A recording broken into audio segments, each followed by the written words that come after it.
ये जो शिव जी के मैंने आपकी किताब में देखे, मुझे जो सबसे एक तो ये बात बड़ी रेवोल्यूशनरी लगती है कि हम सभी एक हैं, तो हम तो इतना लड़ते हैं, ये मेरी कास्ट, ये मेरी कम्युनिटी, ये मेरा धर्म, ये मेरा देश।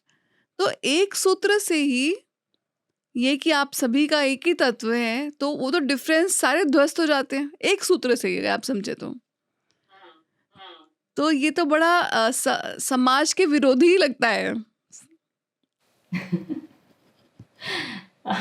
समाज का विरोधी नहीं है, ये समाज को और सुंदर बनाने के लिए सहायक है।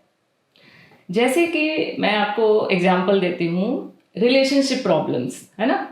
तो बहुत सारी चीज़ें हैं, लेकिन हम एक रिलेशनशिप को लेकर चलते हैं कि जो संबंध हैं उनमें क्यों खटास आती है, क्यों है रिलेशनशिप प्रॉब्लम्स। क्योंकि अलग अलग समझा जा रहा है। जितने भी संबंध हैं आप देखिए, वो किस पे आधारित हैं कि कुछ एक्सपेक्टेशंस हैं, कुछ जैसे ही कोई रिलेशन बनता है, चाहे वो भाई बहन हो, चाहे वो हस्बैंड वाइफ हो, कोई भी हो, जैसे ही वो रिलेशन बनता है क्या होता है, एक्सपेक्टेशन स्टार्ट हो जाती हैं। अब मेरी ये पसंद नापसंद है, इसकी ये है, तो इसे मेरे लिए ये करना चाहिए क्योंकि ये मेरा हस्बैंड है, या ये क्योंकि ये मेरी वाइफ है। क्योंकि ये सब क्या है, सोसाइटी के बनाए हुए कुछ नियम है, काफ़ी मतलब शुरू से बने ही हुए हैं। तो हमारी मान्यताएं धारणाएं वैसी ही हो गई हैं कि हस्बैंड की ये करना चाहिए, वाइफ को ये करना चाहिए, बहन को ये करना चाहिए, भाई को ये करना चाहिए, पेरेंट्स को बच्चों के लिए ये करना चाहिए, बच्चों को पेरेंट्स के लिए ये करना चाहिए।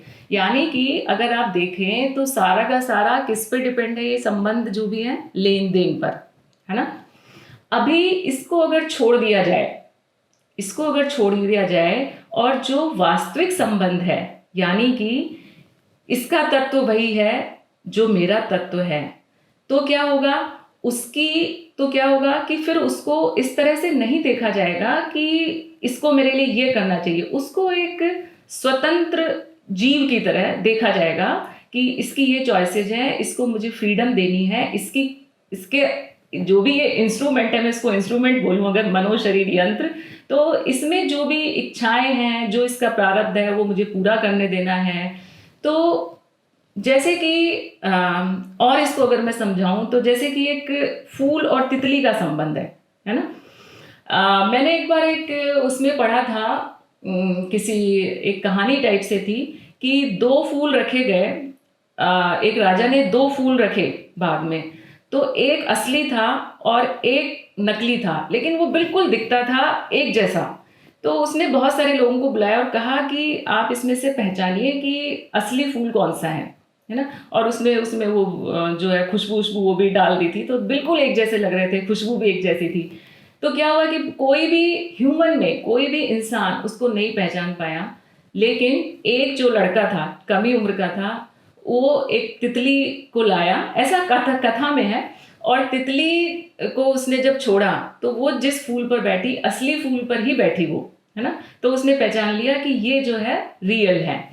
तो अब तितली कैसे पहचान गई, क्योंकि तितली का जो फूल से संबंध है वो वास्तविक संबंध है ना। हम लोगों का क्योंकि ये आभासी इतना ज़्यादा हो गया है, एक्सपेक्टेशंस ये वो, और सारा सोच विचारों में संबंध है, माइंड लेवल पे है, वास्तविक संबंध है नहीं, तो उसकी खुशबू भी वो है नहीं आपस में जो होनी चाहिए, और इसीलिए सारी प्रॉब्लम्स है। जी, ये बड़ा सुंदर आपने एग्ज़ाम्पल दिया और ऐसा भी लगता है कि मनुष्य से ज़्यादा समझ तो शायद जानवरों में है, क्योंकि वो ज़्यादा प्रकृति के करीब रहते हैं, रियल रहते हैं ज़्यादा। जी। तो जब वास्तविक संबंध हो जाएगा ना कि इसका तत्व भी वही है जो मेरा है, तो और ज़्यादा खूबसूरत हो जाता है संबंध, क्योंकि फिर एक्सपेक्टेशंस ख़त्म हो जाती हैं, सिर्फ उसको एक इंडिपेंडेंट उसकी तरह से देखा जाता है कि इसका जो ये प्रारब्ध पूरा करने आया है।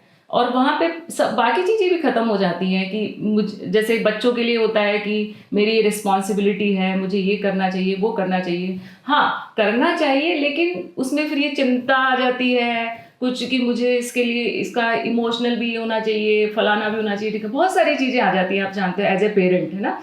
इसका ये फ्यूचर होना चाहिए, इसको ये बनना चाहिए, इसको वो बनना चाहिए, है ना। तो हम करें, लेकिन ये ध्यान में रखते हुए कि उसका अपना एक अलग अस्तित्व है, उसका अपना एक प्रारब्ध है। जो सोसाइटी में हो रहा है उससे हिप्नोटाइज होकर के फिर उसको हम उसी दिशा में नहीं धकेलेंगे जब वास्तविक संबंध हमें दिखाई देगा।